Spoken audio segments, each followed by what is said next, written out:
तो आज का हमारा टॉपिक है प्रोनाउन। तो जानते हैं प्रोनाउन की कुछ मज़ीद तफसील। इसको स्टार्ट करने से पहले ये जान लेना ज़रूरी है कि pronoun are very limited in number.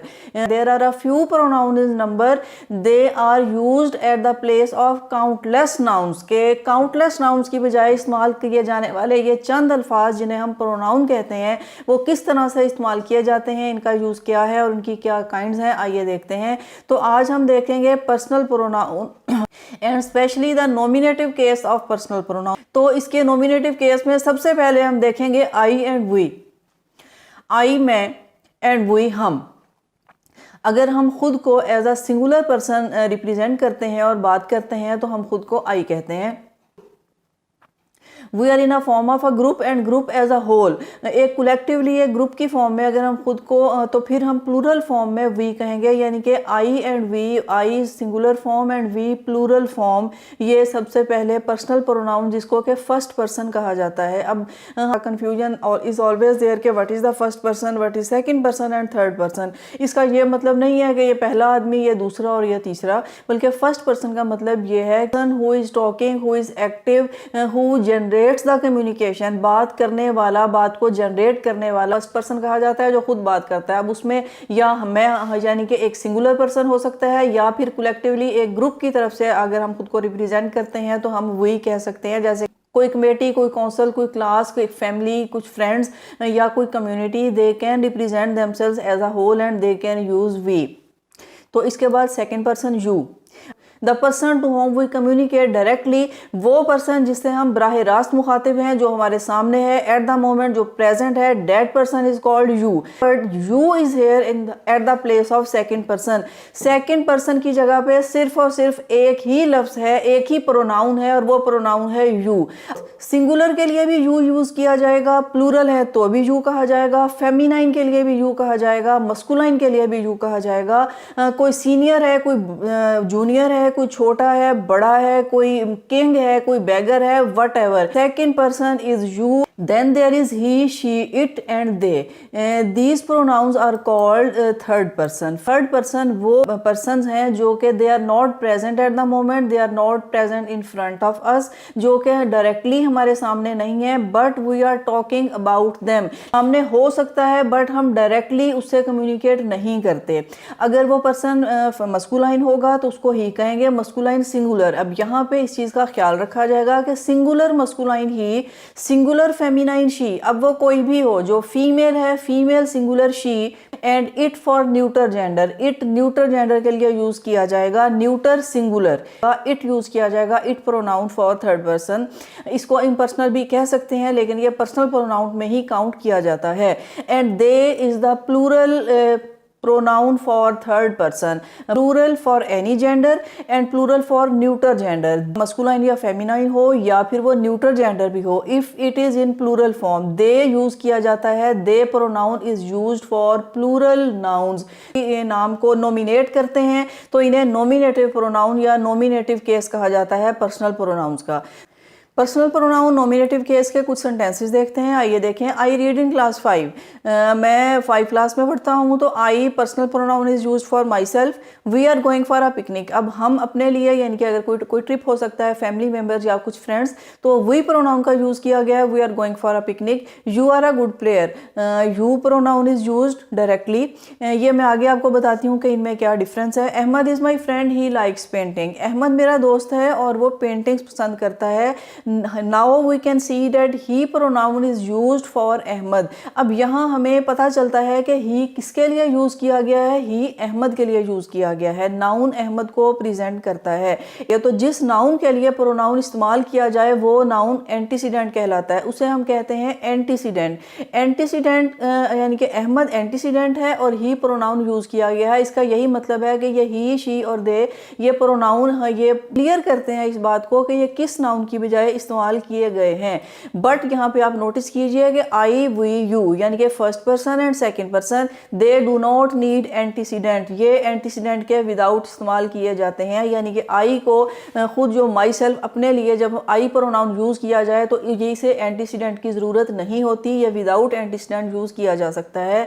We को भी विदाउट एंटीसीडेंट यूज़ कर सकते हैं। एंड यू जो कि सेकंड पर्सन है और हम डायरेक्टली कम्युनिकेट करते हैं, you can also be used without any antecedent. Amna is good at studies, she likes game also. अब Amna and she is used because Amna is feminine gender, तो she pronoun is used for feminine singular. The labourers were tired, they refuse to work anymore. अब labourers हैं, it is in plural form, ये labourers के लिए use किया गया है दे। Ahmad and Hassan are good friends, they always help each other. Ahmad and Hassan are good friends। अब Ahmad and Hassan to singular noun, तो ये सेंटेंस इसका मतलब ये है कि आप इसमें ये फ़र्क देख पाएँ कि अगर दो सिंगुलर नाउन्स को एंड से मिलाया जाए तो उनके लिए प्लूरल प्रोनाउन यूज़ किया जाएगा। यहाँ पे दे प्रोनाउन यूज़ किया गया है जो कि उन दोनों को रिप्रेजेंट करता है।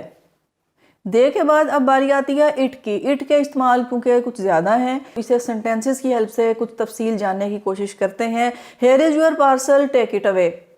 आपका पार्सल है, टेक इट अवे। सिंपली हम यहाँ ये देखते हैं कि ये इट रिप्रेजेंट करता है इस न्यूटर थिंग, पार्सल के लिए यूज़ किया गया है, parcel singular. She has a cat and can not do without it. अब यहाँ आप ये देखिए कि she has a cat, now it pronoun stands for cat, तो it mean it can be used for animals. Animals और birds के लिए जहाँ हम उसका जेंडर मेंशन नहीं करते, इट प्रोनाउन यूज़ किया जाता है for singular case. The mother carried the baby, it was crying, तो यहाँ it stands for baby. It means baby when we do not mention the gender of baby.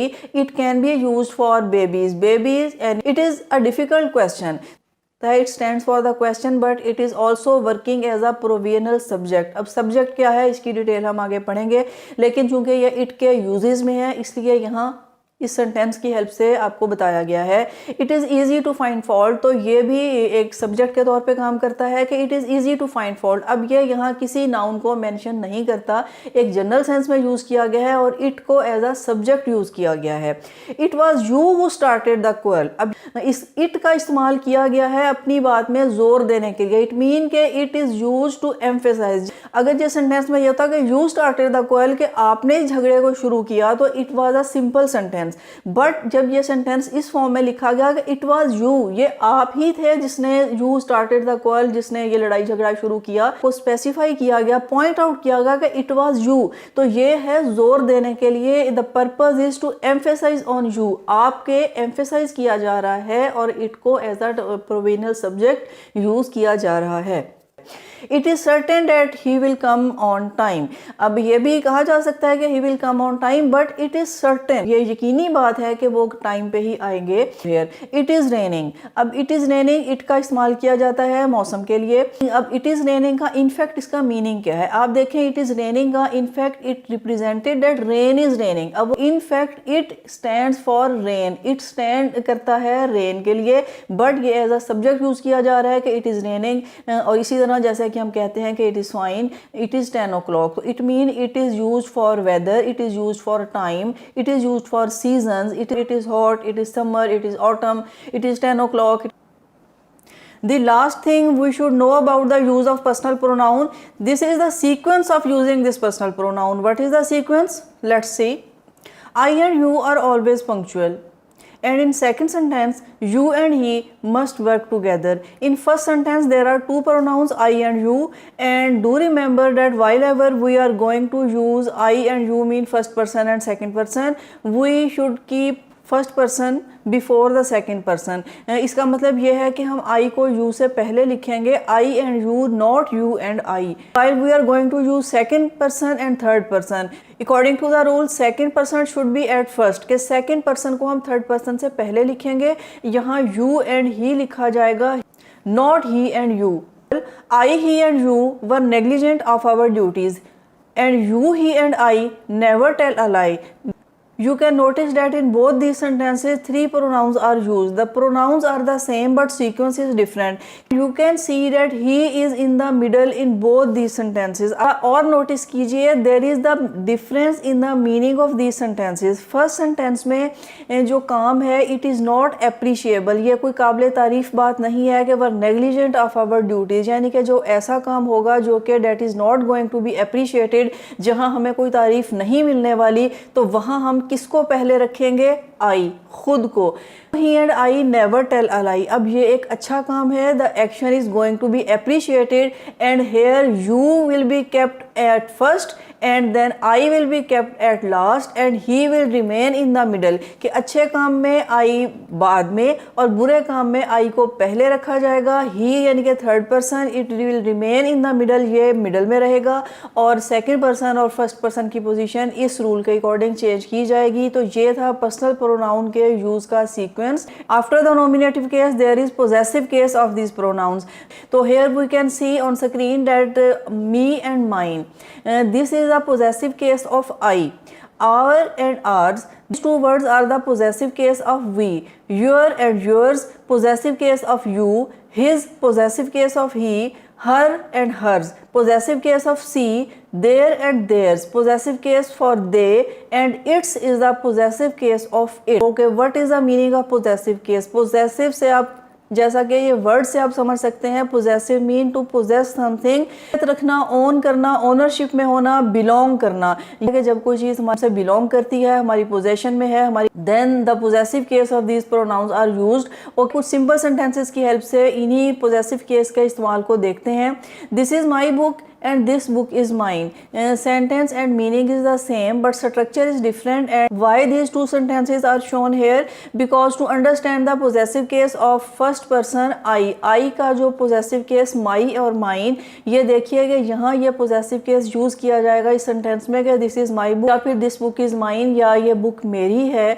तो ये structure के according my और mine का इस्तेमाल किया गया है जो कि possessive case है I का, और ये शो करता है हमारी ownership को, हमारी पोजेशन को। That is our house, that house is ours. Again ये possessive case for we. This is his table. अब हिज के लिए चूंकि पोजेसिव केस में एक ही वर्ड है हिज, तो इस्तेमाल किया जाता है for possession. This is his table. There is her office और that office is hers. Her and hers are possessive case for she. There is your lunch.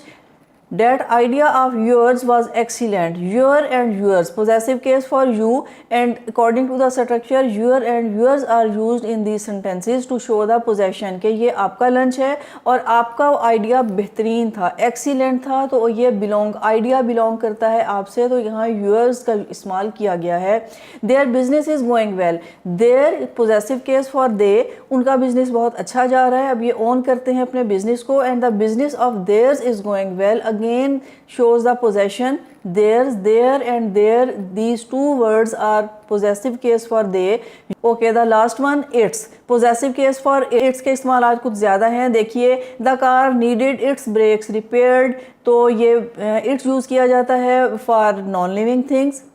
The house has lost its charm, का possessive case it जो कि house के लिए use किया जा सकता है, तो उसका possessive case यूज़ किया गया है its to show the charm of house. The horse fell and got its legs broken. It is used for horse. For animals, it can be used. The jury gave its verdict in a few minutes. The jury, collective noun used for judges. तो collective noun चूँकि singular लिए जाते हैं, तो यहाँ collective noun के लिए its का इस्तेमाल ही किया जाता है, इस पे किसी gender का यूज़ नहीं किया जाता। यहाँ पे his या her नहीं यूज़ किया जाएगा। The fleet has reached its destination. Again collective noun is used here. The fleet, fleet is the collective noun used for ships. Neuter. अब ये दो sentences जो दिखाए गए हैं, इनका purpose ये है कि you can see that collective noun is always singular of neuter gender. ये किसी living thing के लिए यूज़ किया जाए या non living thing के लिए, इसको neuter gender ही consider किया जाएगा और singular consider किया जाएगा अगर उनकी collectively बात की जा रही है। Okay, let's see the last sentence. Committee were divided in their opinions. Again committee is a collective noun, but here it is not used because it is not taken singular. Why? क्योंकि बताया जा रहा है कि committee were divided in their opinions, it mean we are talking about their individuals. अब यहाँ हम उसको on the whole collectively बात नहीं कर रहे बल्कि उसके members की, individuals की बात की जा रही है. So that's why plural pronoun is used. they और they का possessive case their यूज़ किया गया है और they सबके लिए यूज़ किया जाता है for all genders. Okay, the last one accusative case. Accusative case of pronoun, personal pronoun का एक्यूजेटिव केस. अब एक्यूज से आप इसे समझ सकते हैं, बट यहाँ एक्यूज का मतलब ये बिल्कुल भी नहीं है कि किसी को एक्यूज करने वाले हैं, किसी पे कोई इल्ज़ाम लगाने वाले हैं. But accuse mean when where some action is needed to cast someone. जब हमें कोई एक्शन किसी पर्सन की तरफ कास्ट किया जाए, थ्रो किया जाए, then accusative case of pronoun is use. तो एक्यूजेटिव केस को देखिए, ये क्या है? Me and us. अब आप ये अंडरस्टैंड कर सकते हैं कि me and us are the case of I. जैसे वहाँ हमने देखा था my and mine for the possessive case, but in accusative case me for I, us for we, you stands for you, him for the he, her for she, them for they, it for it.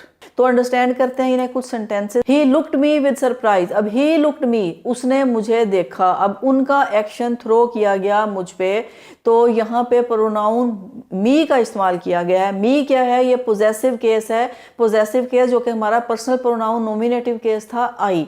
Next देखिए, mom found us playing in the park. अब अस stands for ourselves, यानी कि we के लिए us इसका accusative case of we, कि mom found us playing in the park. I will invite you at my birthday party. You remains the same. You में कोई change नहीं आती. यू का एक्विजिटिव केस भी यू की फॉर्म में ही यूज किया जाता है.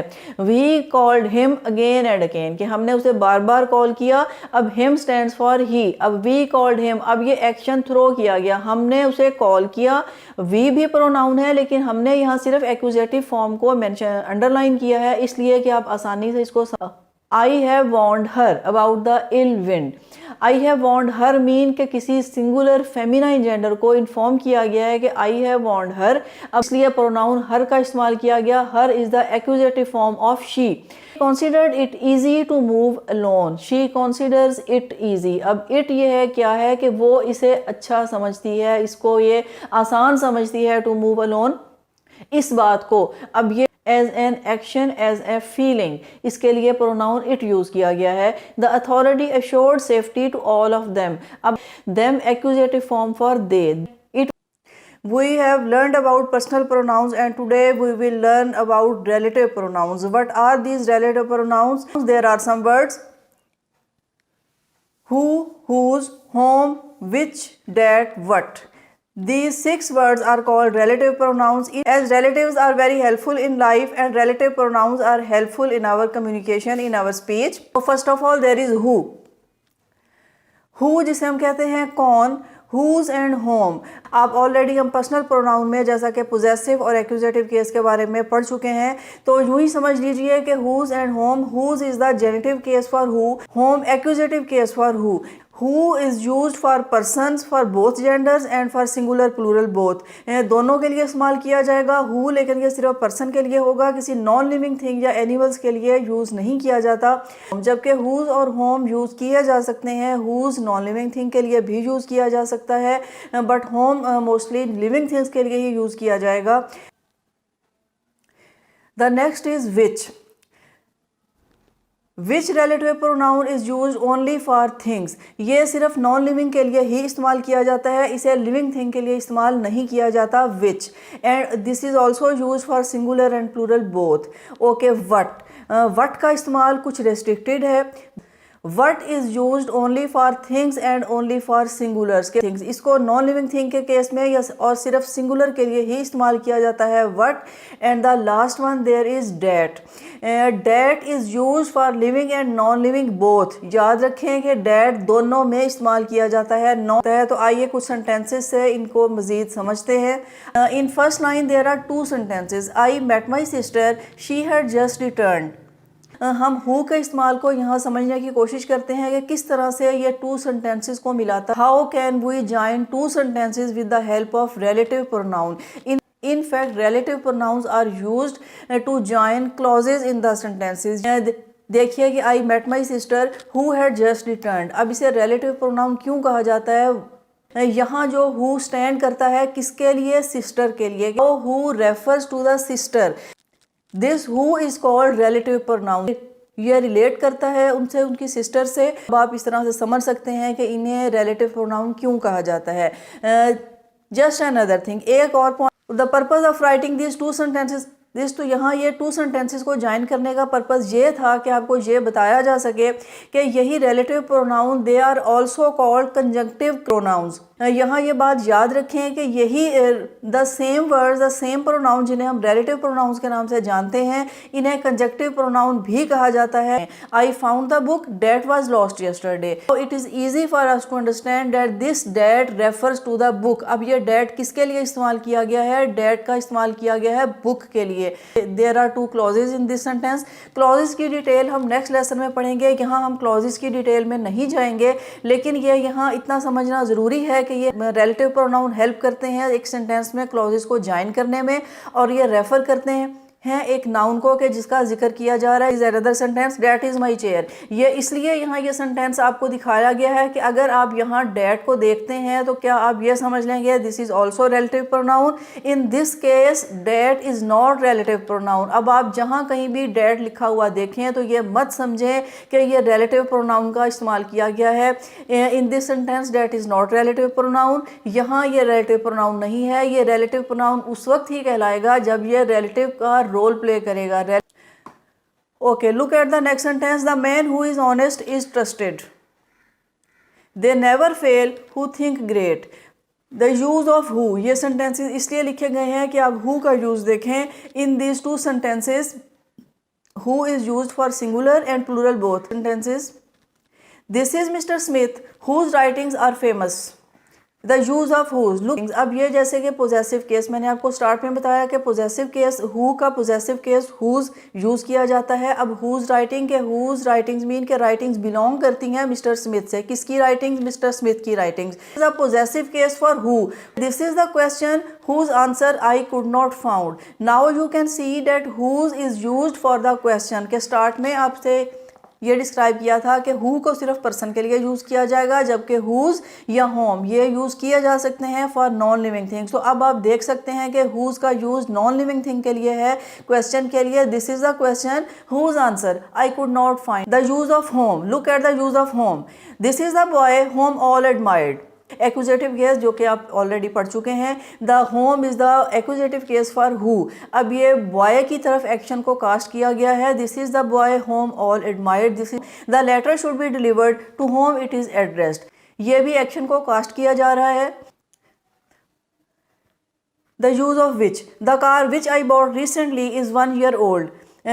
विच का यूज़ सिर्फ नॉन लिविंग थिंग के लिए ही किया जाता है। The car which I bought ये पॉइंट आउट करता है उस कार को। Is 1 year old। And next, the moments which are blessed vanish quickly. The moments plural. In these two sentences, we can see the use of which for singular and plural both. Okay, the uses of that. Help of these sentences, we can learn the use of that. This is the most influential speaker that I ever met. Now that stands for the speaker, influential speaker. ये हमारी यहाँ एक choice या selection को भी show करता है, but directly ये स्पीकर के लिए ही यूज़ किया गया है। तो that can be used for persons, that can be used for living things. It is the movie that I told of you, कि यही वो मूवी है। ये that stands for the movie. All books that I have are of first editions, all books that I have, that stands for plural. All that glitters is not gold. यहाँ all के साथ भी date का word use किया गया है कि all that glitters is not gold. In this way you can see that that can be used for in plural form. That is used with all, that is used for living and non living both. Now the last one there is what. Look at the use of what. I have found what I was looking for. What के इस्तेमाल से पहले यहाँ ये जान लीजिए कि what का यूज सिर्फ सिंगुलर के लिए ही किया जाता है। Secondly, what can be used without any antecedent as well, कि what का इस्तेमाल किसी एंटीसीडेंट के बगैर भी किया जा सकता है। Listen carefully what I said, जो कि हम सब यही चाहते हैं कि listen carefully what I said। तो here is appropriate use for what. What can not be cured must be endured, कि जो क्योर नहीं हो सकता इट मस्ट बी इंड्योर्ड, तो इसे तो बर्दाश्त करना ही होगा। तो this lesson of relative pronouns will be helpful and useful in your understanding and learning. There are some relative pronouns, they are called compound relative pronouns, के कुछ pronouns ऐसे हैं relative pronouns से ही हैं but they are called compound relative pronouns। अब ये कौन से हैं देखिए, whoever, whoso, whosoever, whichever, whatever, whatsoever। सबसे पहले मैं आपको ये बता दूं कि in modern language their use has become very limited, कि अब मॉडर्न लैंग्वेज में इनका इस्तेमाल नहीं किया जाता, इन्हें रिप्लेस कर दिया जाता है रिलेटिव प्रोनाउन से। देखते हैं कैसे, देखिए इन सेंटेंसेस की हेल्प से। whoever wants to come is welcomed, whoever wants to come is welcomed। Compound relative pronoun is used whoever, यहाँ whoever का इस्तेमाल किया गया है कि जो भी आना चाहता है उसे वेलकम किया जाता है। इन modern language whoever is replaced with who, most of the time it was used in old English। तो whosoever will trust God will be rewarded से रिप्लेस किया जाता है relative pronoun who या whoever से। the meaning is the same, या meaning same रहेगा, meaning पे कोई फ़र्क नहीं आता। I will call whomever you suggest, के आप जिसको भी सजेस्ट करेंगे मैं उसे कॉल कर लूँगा। The compound relative pronoun is used here. You can choose whichever you want, whatever he says comes true, whatsoever you find to do should do. Use आप देख सकते हैं कि इन तमाम सेंटेंसेस में कंपाउंड रिलेटिव प्रोनाउंस का use किया गया है। These words are called compound relative pronouns. Now in modern language the use of these pronouns have become very limited. The next case it is necessary to learn the sequence of relative pronoun. Sequence mean के where we should place the relative pronoun. ये जो relative pronoun हम sentence में use करते हैं कि हम इसे कहाँ प्लेस करेंगे, क्योंकि इसकी इस प्लेस को चेंज करने से सेंटेंस के मीनिंग में चेंज आ सकती है। Look at the sentence. The girl who won the prize in tennis is the daughter of my friend. Look at the second sentence. Sentence is the same but the position of pronoun has been changed. The girl is the daughter of my friend who won the first prize in tennis. You can see when we change the place of pronoun who, the meaning of the sentence has become changed.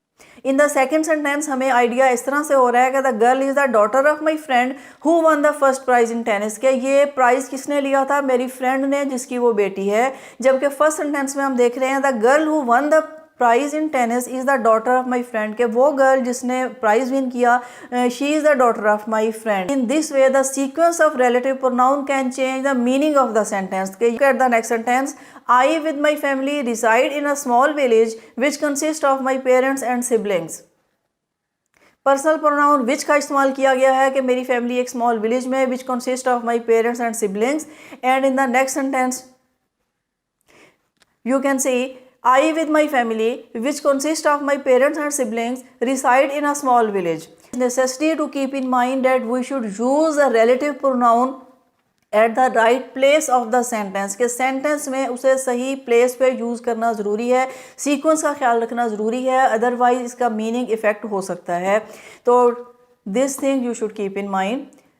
Okay, next is omission of relative pronoun. Relative pronoun को some cases इन्हें omit किया जा सकता है। Omission mean के इसे remove कर सकते हैं, ख़त्म कर, कॉमनली इन स्पोकन लैंग्वेज और इन मॉडर्न लैंग्वेज।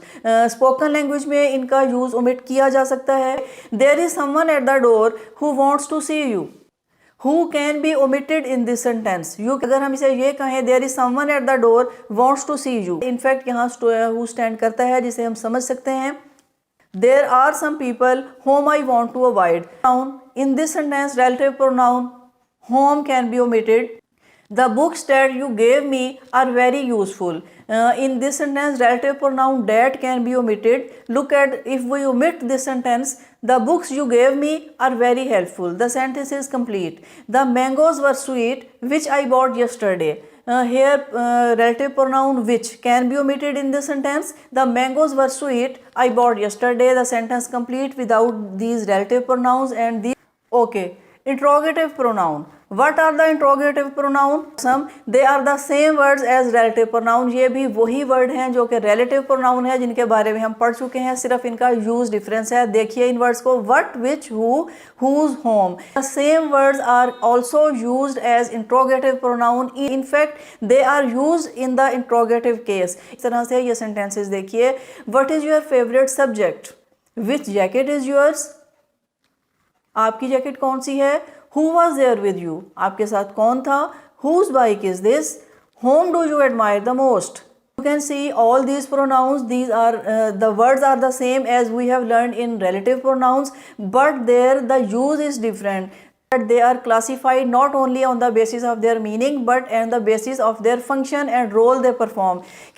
लेकिन यहाँ भी रूल वही है, जैसे कि आप देख रहे हैं कि व्हाट यूज़ किया गया है सिंगुलर के लिए, singular and non-living, which jacket is your, which is also used for non-living, who was there with you, who is used for the person, whose bike is this, whose can be used for person and things both, whom do you admire the most, whom is also used for the person।